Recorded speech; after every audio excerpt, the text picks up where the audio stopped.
बिस्मिल्लाहिर्रहमानिर्रहीम। अल्लाह के नाम से शुरू जो बड़ा मेहरबान और नहायत रहम वाला है। अस्सलामु अलैकुम, मैं हूं मोहम्मद उस्मान अली भट्ट। आज का ये जो हमारा वीडियो का अनुमान है ये ख़ास तौर पर जबरान नासिर के हवाले से है। हमें ये जो हमारे सोशल मीडिया अकाउंट्स हैं उनके ऊपर लोगों का बहुत ज़्यादा फीडबैक आया कि आप इसके बारे में जो वीडियो वो बनाएं।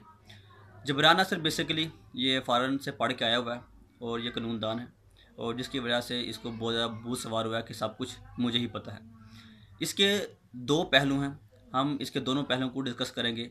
एक तो वो है मजहबी और दूसरा वो कानूनी, ताकि दोनों तरीके से इसका जो रद्द है वो किया जा सके।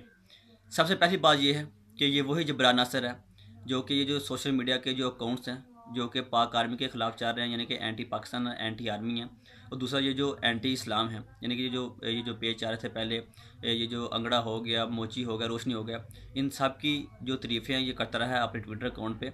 और इसने ये भी बात की थी, ये जो रोशनी पेज था, कि मैंने तुम्हारा जो 500 रुपये का जो सदका है वो मैंने दे दिया, मेरे पास ज़्यादा पैसे नहीं हैं। ये पाक आर्मी के ख़िलाफ़ भी बहुत ज़्यादा बूंद रहा है। जब ये एंटी पाकिस्तान का पेज स्टार्ट हुई थी, जब मुख्तलिफ शहरों में तकरीबन 50 से 20 लोग जो निकलते थे, तो तब ये उनकी हमायत करता था, उनके हक़ में बोलता भी था।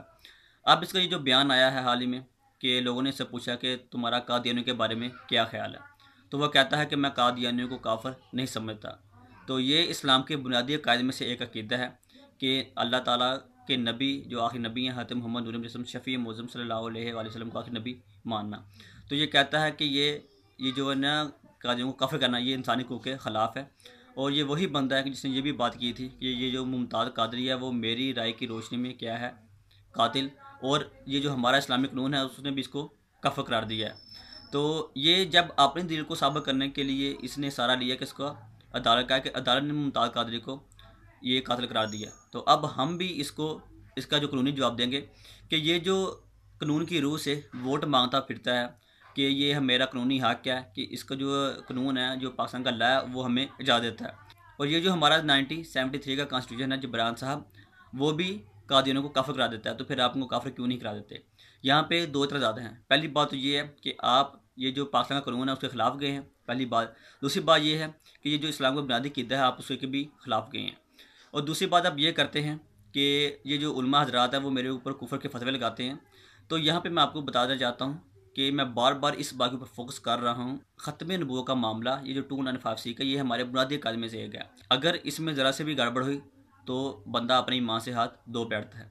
एक होता है लज़ूम कुफर, एक होता है इल्तिज़ाम कुफर। उलमा कराम ने आपके कामों की वजह से, आपकी बातों की वजह से जो आपके ऊपर फतवा लगाया वो लज़ूम कुफर का था, यानी कि ये जो आपकी इबारत है, ये जो आपकी बात है उसके ऊपर। मगर आप इस बात के ऊपर डट गए हैं कि ये जो कादियानी हैं ये कौन है, मुसलमान, ये काफिर नहीं हैं, और आप उनको मुसलमान मानते हैं। तो ये इस्लाम की बुनियादी क़ीदे के ख़िलाफ़ थी, इसलिए उलमा कराम ने आपको ऊपर फतवा लगा के आपको काफिर करार दिया है। तो मैं भी इसको ठीक समझता हूँ। और दूसरी बात ये है कि अगर कोई ये चाहता है कि हमें सबूत दे कि ये जो जबरान नासिर है वो कादियानी को उसकी सपोर्ट है कि या नहीं, पहला बंदा तो वो है कि जो इस वक्त का कादियानियों का मेन हेड है, उसका नाम है खलीफा मसरूर, और जो दूसरा है वो ये है मुरब्बी अंसर रज़ा। तो ये दोनों इसकी पुष्टनाई करते रहते हैं और इसकी तारीफ़ भी करते रहते हैं कि ये बहुत अच्छा काम कर रहा है। और यहाँ पे जो सबसे काबिल ज़िक्र जो बात ये है जो कि आम आवाम को अभी तक नहीं पता, वो ये है कि जिस तरह ये सलमान शेर 295C के कानून की में जो सज़ा है उसको काला कानून कहता था, बिल्कुल सेम इस तरह ये जो जबरान नासिर है इसको भी कहता है गैर कानूनी है, गैर इंसानी है और ये काला कानून है। तो अगर ये इसी बात के ऊपर डटा रहा तो फिर मैं कहता हूँ मुमताज़ कादरी पैदा होगा जो कि इसका बदला ले लेगा। तो इसलिए मेरी वीडियो देखने तमाम दोस्त सब आपसे गुजारिश है इसको लाजमी शेयर करें, ताकि ये जो हमारी वीडियो है ये अदलिया तक, हुकूमत तक, ये हुकूमती इदारे को तक पहुँचाया जा सके, ताकि वो इसका बर वक्त जो है नोटिस वो लें। अगर फिर मुमताज़ कादरी पैदा हो गया, उसने फिर जबरान नासिर को कत्ल कर दिया, जहन्नम वासिल कर दिया, तो फिर हम ज़िम्मेदार नहीं होंगे। अब तक इतना ही, इंशाअल्लाह नेक्स्ट वीडियो में नेक्स्ट वन के साथ फिर हाज़िर होंगे। तब तक मोहम्मद उस्मान भट्ट को दीजिए इजाज़त। अल्लाह निगहबान। अगर आपको ये वीडियो पसंद आई है तो लाइक भी कीजिए और अपने दोस्तों के साथ इसे शेयर भी कीजिए।